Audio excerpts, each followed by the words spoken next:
നമസ്കാരം.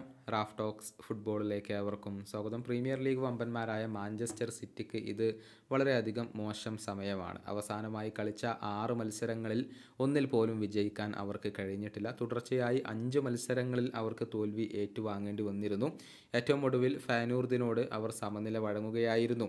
നിലവിൽ premier league point പട്ടികയിൽ 3-ാം സ്ഥാനത്താണ് മാഞ്ചസ്റ്റർ സിറ്റി ഉള്ളത്. 1-ാം സ്ഥാനക്കാരായ ലിവർപൂളുമായി 8 പോയിന്റിൻ്റെ വ്യത്യാസമാണ് അവിടെ അവശേഷിക്കുന്നത്. നിലവിൽ ആഴ്സണൽ പോയിന്റ് പട്ടികയിൽ 5-ാം സ്ഥാനത്താണ് ഉള്ളത്. മാഞ്ചസ്റ്റർ സിറ്റിയുമായി 1 പോയിന്റിൻ്റെ വ്യത്യാസം മാത്രമാണുള്ളത്.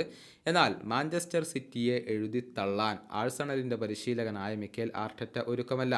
ഇത്തരം മോശം സമയം എല്ലാവർക്കും ഉണ്ടാകുമെന്നും കഴിഞ്ഞ 9 വർഷമായി അവർ പുലർത്തിയ സ്ഥിരത മറക്കാൻ പാടില്ല എന്നുമാണ് ആഴ്സണലിൻ്റെ പരിശീലകൻ പറഞ്ഞിട്ടുള്ളത്. അദ്ദേഹത്തിൻ്റെ വാക്കുകൾ ഇങ്ങനെയാണ്: കഴിഞ്ഞ 9 വർഷമായി അവർ ചെയ്ത കാര്യങ്ങൾ മറക്കാൻ പാടില്ല. 9 വർഷത്തോളം സ്ഥിരത പുലർത്തുക എന്നത് വളരെ ബുദ്ധിമുട്ടുള്ള ഒരു കാര്യമാണ്. തീർച്ചയായും ഇത്തരം ബുദ്ധിമുട്ടേറിയ സമയം എല്ലാവർക്കും ഉണ്ടാകും. അവരെ സംബന്ധിച്ചിടത്തോളം ഇത് വളരെ വിചിത്രമാണ്. കാരണം 9 വർഷത്തോളം അവർക്ക് ഇത് അനുഭവിക്കേണ്ടി വന്നിട്ടില്ല.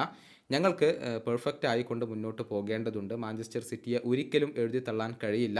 പെപ്പിൻ്റെ കാര്യത്തിൽ എനിക്ക് സഹതാപമുണ്ട്. ഇത്തരം അവസ്ഥ അഭിമുഖീകരിക്കുന്ന ലോകത്തെ എല്ലാ പരിശീലകരുടെ കാര്യത്തിലും എനിക്ക് സഹതാപമുണ്ട്. കാരണം അവരെല്ലാവരും എൻ്റെ സഹപ്രവർത്തകരാണ്. ഈ ജോലിയുടെ ബുദ്ധിമുട്ട് എനിക്കറിയാം. ഇതാണ് ആഴ്സണലിൻ്റെ പരിശീലകൻ ഇപ്പോൾ പറഞ്ഞിട്ടുള്ളത്. മാഞ്ചസ്റ്റർ സിറ്റിയെ ഇനി അടുത്തതായി കാത്തിരിക്കുന്നത് വളരെ കഠിനമായ ഒരു മത്സരമാണ്. മിന്നും ഫോമിൽ കളിക്കുന്ന ലിവർപൂളാണ് അവരുടെ എതിരാളികൾ. നാളെ രാത്രി ഇന്ത്യൻ സമയം 9:30 ആൻഫീൽഡിൽ വെച്ചുകൊണ്ടാണ് ഈ മത്സരം നടക്കുക.